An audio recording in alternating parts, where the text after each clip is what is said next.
আজকে আপনি যে সময় নষ্ট করছেন একদিন ঠিক সেই সময়ের জন্য কাঁদবেন, কিন্তু তখন আর কিছুই করার থাকবে না। জীবনে একটাই জিনিস আর ফিরে আসে না, আর সেটা হলো সময়। টাকা আজ কম হলে কাল বেশি আসতে পারে, মানুষ আজ পাশে না থাকলে কাল ফিরে আসতে পারে, কিন্তু সময় একবার চলে গেলে আর কোনোদিন ফিরে আসে না।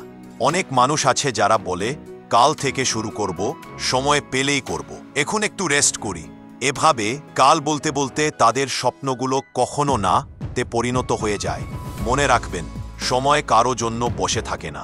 যে সময়কে গুরুত্ব দেও, সময় একদিন তাকে সাবার উপরে দান করিয়ে দেয়, আর যে সময়কে নষ্ট করে, সময় একদিন তাকে সাবার নিচে ফেলে দেয়। তাই যদি জীবনে কিছু বড় করতে চান, তাহলে আজ থেকেই শুরু করুন, কারণ আপনার ভবিষ্যৎ নির্ভর করছে এই মুহূর্তের সিদ্ধান্তের উপর। সময়কে গুরুত্ব দিন, কারণ যার হাতে সময় থাকে তার হাতে ভবিষ্যৎ থাকে। যদি এই কথা আপনার হৃদয়ে ছুঁয়ে থাকে, তাহলে এই ভিডিওটি শেয়ার করুন, হয়তো কারো জীবন বদলে যেতে পারে।